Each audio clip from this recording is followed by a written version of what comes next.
Hey everyone, and welcome back. I've got to tell you, for the past few weeks, I've been feeling like a kid in a candy store. But instead of candy, it's truth. I've been diving into some of the most overlooked corners of the Gospels, and what I've been finding is, frankly, mind blowing. It all started with a simple question that popped into my head during my morning devotions. What if everything we've been taught about heaven is not exactly wrong, but incomplete? What if the whole thing is actually far more beautiful, far more immediate, and far more here than we ever imagined? I know. It sounds a little crazy. We've all been raised with this beautiful image of pearly gates, streets of gold, and a cloud filled paradise waiting for us if we just behave. And I believed it too, with all my heart. But the more I read, the more I prayed, the more I began to see a different picture emerging. A subtle but revolutionary shift in perspective that once you see it, you can't unsee. My curiosity was piqued by one of Jesus' most famous lines. We hear it all the time, right? The kingdom of heaven is at hand. We usually interpret that as heaven is coming soon, so get ready. But what if at hand didn't mean just around the corner? What if it meant right here, right now, within reach? I remember the first time that thought really hit me. I was sitting on my porch, sun on my face, and the phrase just echoed in my mind. Whoa, a whole new world of understanding just opened up. What if Jesus wasn't a travel agent for a distant paradise, but a guide to a state of being we could inhabit today? I started looking for clues. And guess what? They're everywhere. Jesus didn't talk about heaven as a far off place you had to earn. He spoke of it as something you could enter or experience in the present moment. Think about it. He said, "The kingdom of God is within you." He didn't say, "The kingdom of God is a place you will eventually go to if you're good." He used words like is and within, not will be and up there. This isn't just a minor detail, it's a total game changer. It shifts our focus from earning a future reward to activating a present reality. It's not about being rescued from humanity, but about discovering the divine within it. I feel like I've been given a new pair of glasses, and now I'm seeing everything with new clarity. The parables about the kingdom, the stories of his miracles, they're all taking on new meaning. They're not just moral lessons or historical accounts. They're an instruction manual.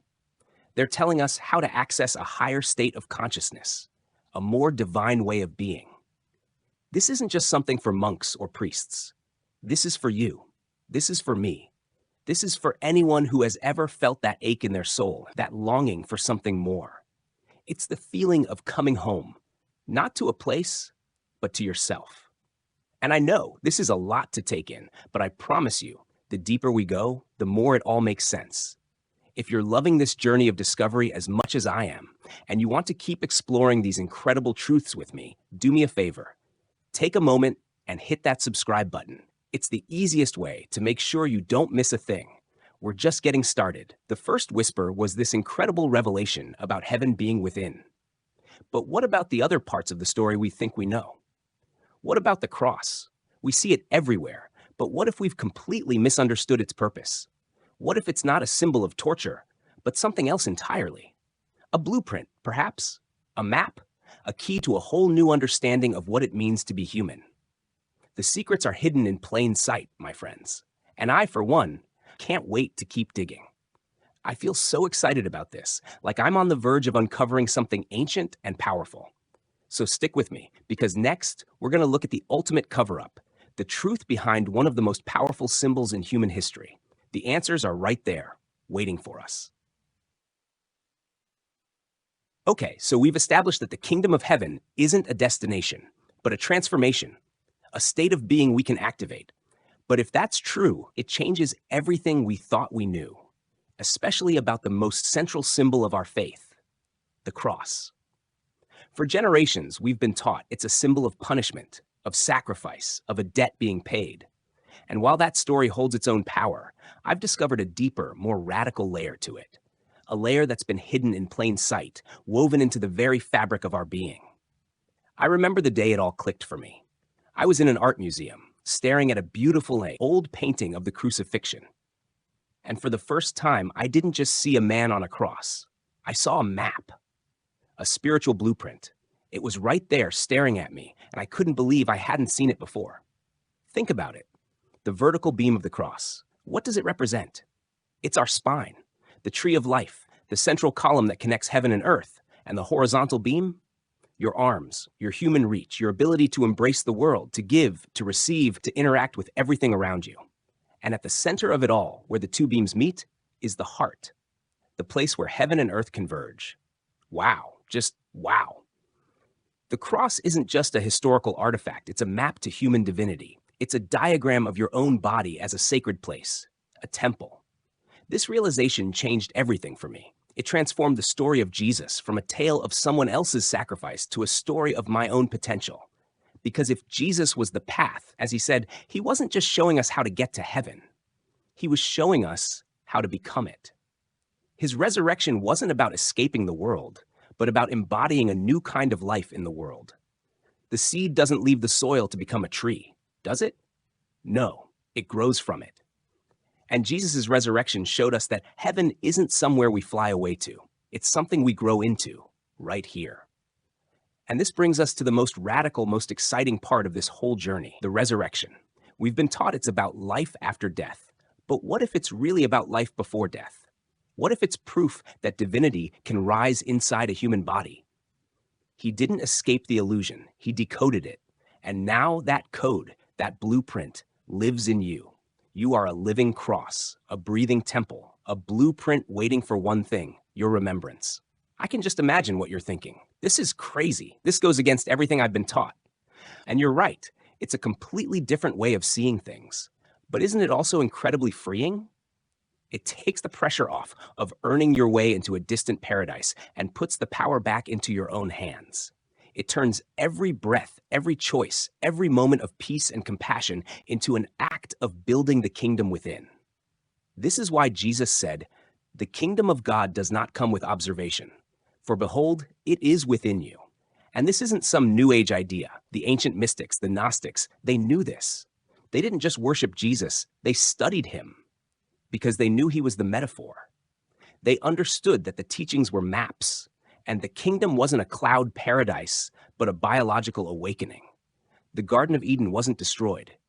It was encrypted. And you, my friend, you carry the seed of that garden in your body even now. I'm telling you, this is a whole new level of faith.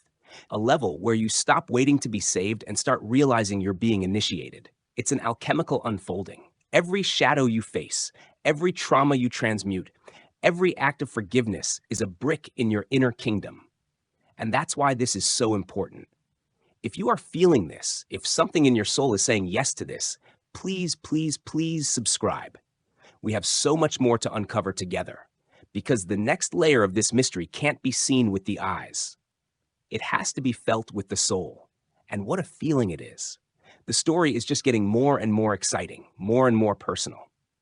Next, we're going to talk about the final step, the how-to of all of this. What does it take to remember the song, to raise our vibration, and to actually become the kingdom we've been seeking all along? Stay with me.